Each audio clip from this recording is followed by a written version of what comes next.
Okay, what exactly is happening with the iPhone's camera? Like, we've done years of blind smartphone camera tests in bracket format, and the iPhone, supposedly one of the premium cameras in the entire smartphone industry, consistently loses in the first round. Then we do a scientific version with 20 million plus votes, and it finishes in the middle of the pack. And yet, Marquez, you named it the 4th time running best overall smartphone camera system in 2022 and gave it a trophy. What's up with that? A concerning amount of people have started to notice that the iPhone's camera feels like it's taken a few steps back lately, and I agree with them. I think we should take a closer look at this. So first of all, cameras have come a really long way, to the point where smartphone cameras aren't just cameras anymore. See, back in the day, a camera was basically a sensor that would travel around covered all the time, and when you wanted to take a photo, you would expose that sensitive bit to the environment around it, and it would collect the light and close it. Then the photo would be a representation of how much light hit each part of the sensor.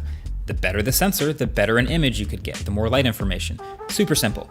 These days though, it's turned into a whole computational event. Your smartphone sensor is sampling the environment not once, but often several times in rapid succession at different speeds.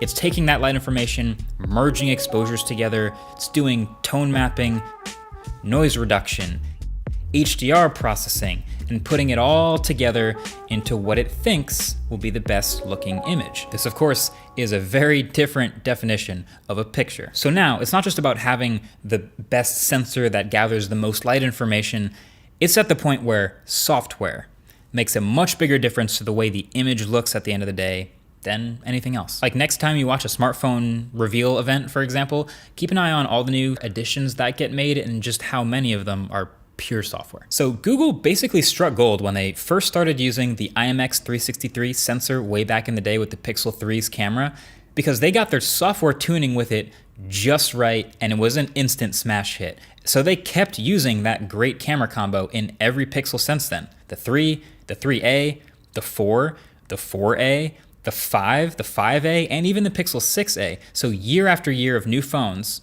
same sensor, same software tuning combo, because it just worked. If it ain't broke, don't fix it. So when you saw the Pixel 6a win December's scientific blind smartphone camera test, what you saw was a 4-year-old sensor and software tuning combo that is still so good that in a postage stamp sized comparison of compressed side-by-side images where you can't really judge sharpness or depth of field too much, basically just appreciating the basics, this combo absolutely nailed the basics, better than anyone else. Now when the Pixel 6 came along, stay with me, Google finally updated their design and their branding, and they finally changed to a new sensor with this new camera system. So they go from the tried and true 12 megapixel to this massive new 50 megapixel sensor. And it kind of threw a wrench into things. So it looks to me that the Pixel is over sharpening. I think the one on the left looks too crunchy. The camera on the Pixel 6 does have a habit of making things just look HDR-y. I don't know if there's really a technical term for that. And if you look at all the photos, it's clear the Pixel is still doing Pixel things. I think Google's still running all of their camera algorithms at 11, like when they don't need to anymore. Right now, new phones with much bigger sensors are still processing like their smaller, older ones. The basic principle is they were doing all this processing with the old sensors as if they were not getting a lot of light, and then suddenly they had this massive new sensor, which is getting way more light information. But they were still running all of this processing. They would still do high sensitivity stuff, and then they do noise reduction, because if you have high sensitivity, you need noise reduction. But then since you're doing noise reduction, you need to do sharpening on top of that to make up for it. And just overall, you're doing way too much. And so the photos are literally over-processed. So this fancy new phone had come out with a new camera system, but you could argue legitimately that the older Pixel still took better looking photos. So Google had to work really hard at the drawing board and make some adjustments and some updates to the software to dial in this new sensor. It took a while, but now with the Pixel 7 out a full year later, with the same huge 50 megapixel sensor, they're back on track. And hey, would you look at that? Pixel 7 right behind the Pixel 6a in the blind camera test. So when I see iPhone 14 Pro photos looking a little inconsistent and a little over-processed right now, I actually see a lot of the same stuff that Google just went through with the Pixel, because the iPhone story is kind of along the same lines. they used a small 12 megapixel sensor for years and years and years. Then the 13 Pro sensor got a little bigger, but this year the iPhone 14 Pro is the first time they're bumping up to this dramatically larger 48 megapixel sensor.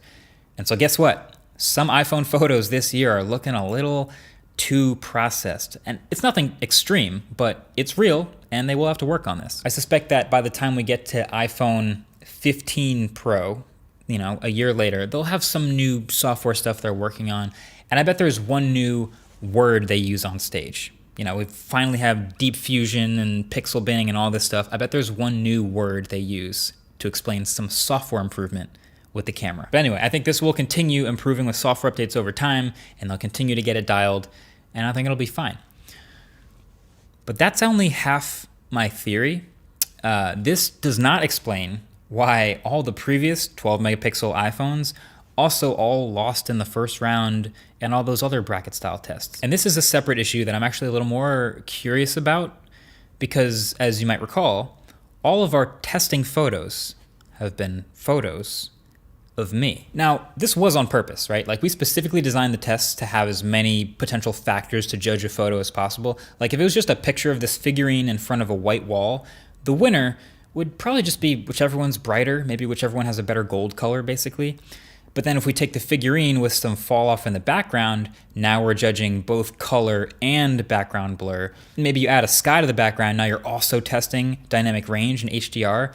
So yeah, with our latest photo, it's a lot. It's 2 different skin tones, it's 2 different colored shirts, it's some textures for sharpness, the sky back there for dynamic range, short range fall off on the left, long range fall off on the right. I mean, with all these factors, whichever one people pick as the winner, ideally is closer to the best overall photo. I also wanted the pictures to be of a human just because I feel like most of the important pictures that people take most often that they care about are of other humans. But as it turns out, using my own face as a subject for these revealed a lot about how different smartphones handle taking a picture of a human face. Because as I've already mentioned, these smartphone cameras are so much software now that the photo that you get when you hit that shutter button isn't so much reality as much as it is this computer's best interpretation of what it thinks you want reality to look like. And each company goes to a different level of making different choices and different optimizations to change their pictures up to look different ways. They used to actually be a little more transparent about it. There are phones that would literally identify when you're taking a landscape photo, and they'd pump up any greens they can find of the grass, or they'd identify any picture with a sky in it and pump up the blues to make it look nicer. I did a whole video on smartphone cameras versus reality that I'll link below the like button if you want to check it out. But the point is, when you snap that photo on your phone, you're not necessarily getting back a capture of what was really in front of you. They're really bending it in many ways. The iPhone's thing is when you take a photo, it likes to identify faces and evenly light them. It tries every time. And so this feels like a pretty innocent thing, right? Like if you ask people normally, what do you think should look good in a photo? And you say, oh, I'll evenly light all the faces in it. That sounds fine, right? And a lot of time it looks fine, but it's a subtle thing. Like in a photo where you can see the light is coming from one side clearly, where you can see from the Pixels camera, there's a shadow on the right side of the face. With the iPhone though, it's almost like someone walked up and added a little bounce fill, just a really nice little subtle bounce fill. But sometimes it looks a little off. Like, look, this is the low light photo test we did from our blind camera test. On the left is the Pixel 7 again, which looks like all the other top dogs. And on the right is the iPhone 14 Pro that finished in the middle of the pack. It might be hard at first to see why it looks so weird, but look at how they completely removed the shadow from half of my face. I am clearly being lit from a source that's to the side of me, and that's part of reality. But in the iPhone's reality, you cannot tell, at least from my face, where the light is coming from. Every once in a while you get weird stuff like this. And it all comes back to the fact that it's software making choices. And the other half of that is skin tones. So you've heard me say for a few years in a row that I mostly prefer photos coming from the Pixels camera. And we've done lots of tests where I have me as a sample photo and you can tell it looks really good. Turns out Google's done this thing over the past few years with the Pixel camera called Real Tone. It doesn't get that much attention, but it turns out to be making a pretty big difference here. Historically, a real issue for film cameras back in the day was that they were calibrated for lighter skin tones, and people with darker skin tones would typically be underexposed in those pixels. So now, fast forward today, cameras are all software. Smartphone cameras are software, so they can all make adjustments to account for different variety of skin tones, of course. But they still all do it to different varying degrees. Like you might have noticed, a lot of phones sold in China will just brighten up faces across the board because that's what people prefer in photos in that region very often. Google goes the extra mile to train their camera software on data sets that have a large variety of skin tones to try to represent them correctly across the board, and that's what it's calling real tone.